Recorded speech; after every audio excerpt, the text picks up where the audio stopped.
I'm here with my good friend John Gooden. It's wonderful to see you. It's wonderful to see you too. Can I say one of my heartwarming moments of 2022 was that embrace that we shared before the show tonight. It's been a long time. I'd like to say that's the same. But you've had a better year than me apparently. So the last time that I saw John was in Auckland, New Zealand, when Felder fought Hooker. Because we were ships crossing in the night in Abu Dhabi, and I only went one time. Yeah. And now anything international, you get the call, as you should, because I work so much here. So it's difficult. And there was a moment where I thought well, looking back now, when we were coming into the pandemic, I genuinely was sitting there thinking, that might just be like the last show ever. I know it sounds very dramatic, but remember the height of the fear. It was a scary moment. And then on the other side of it, I thought, well, if that is the last show, then going to New Zealand, and I spent a little bit of time out there after. I went to a little island, I think it's called Waiheke. I went with Mark Goddard and another friend of mine, Dave Letherby, and we had a beautiful day. And of course, it was Paul's fight. It wasn't the result that Paul was looking for, but the whole experience was one of the most intense experiences ever.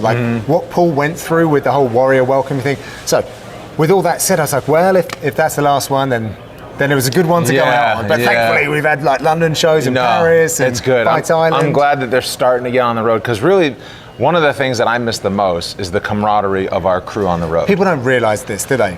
The fans will pitch us against one another on social media and like a pecking order. But what I think's great, like when I came into the UFC, Anik was there for me, helping me out, giving me stuff. We worked together a whole bunch as well. I sit there and look at your open on fight nights and John's as well, and I'm like, yeah, nailed it. Because I know what it's like. Right. There are not many other people in the world that know what it's like to do what we do. Right. And it's a great job. Mm-hmm. And I'm not moaning about it. But, in relative terms, there's a lot of pressure. And I know you, like me, are ambitious, want to do the best job for these fighters, for the UFC, for ourselves. So, yeah, when you guys have a great broadcast, particularly in that seat, I'm like, brilliant. It's so good when that happens. Yeah. What do you take the most? I like these interviews to be kind of actionable for whoever's watching. What do you take the most out of your role with the UFC, and that it helps you in other areas of your life? It probably doesn't. Because I'm so... tunnel vision. Yeah, a little bit like that. But so I'll tell you what has focused me is mixed martial arts and martial arts. People might kind of laugh at that, but I've been a martial arts practitioner since I was 7 years old. And I think a lot of the stuff that I've done at sports, but martial arts as well, because there's a combative element to it and the stakes are a little bit different, it's individual. So I've done that, I've gone through various different martial arts over time, and I kind of approach my preparation for it. It keeps me on the straight and narrow. Not that I was a problem, but I go to bed early, I eat right, you won't find me drinking until after a show. I concentrate. This means so much to me. So I feel like martial arts and representing, telling the stories, it keeps me away from doing stuff that I perhaps could be doing, but don't, or maybe shouldn't be, particularly at my age, like grow up and all the rest of it. So yeah, it keeps me dialed in, and I'm just happy to be a part of the community, really. I just want to make sure Paul didn't ruin your moment. Yeah, is he there? Kind of danced in. What is something you've learned recently? Life lesson learned recently?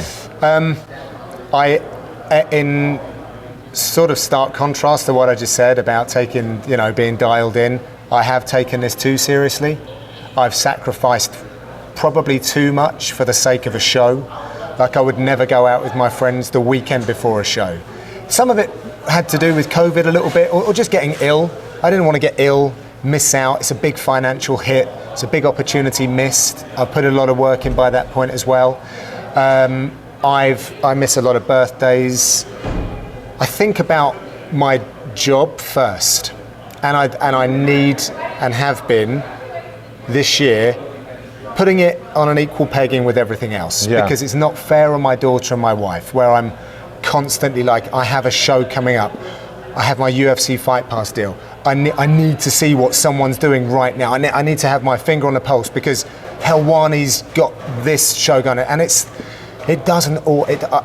I can still do my job, I can still represent, and I don't need to just keep being John Gooden from 2014. Yeah. Like I'm in a rhythm now. Right. I've done it, but I think because I've stammered and stuttered with my amount of shows I'm doing per annum, if you like, and with the pandemic, I'm feeling like I've got to keep, like it's been a long time, I need to do more to make up the slack on where I might have been. I'm going to be rusty, so I need to be a little bit lighter on myself and be be kinder to myself and to my family and my friends, be a better friend and family member, and not just be so focused on this. And I think it's going to pay dividends with my kind of broadcasting performance. Yeah, I think it will too. Last question, what are you most excited about when you look at the landscape of the UFC?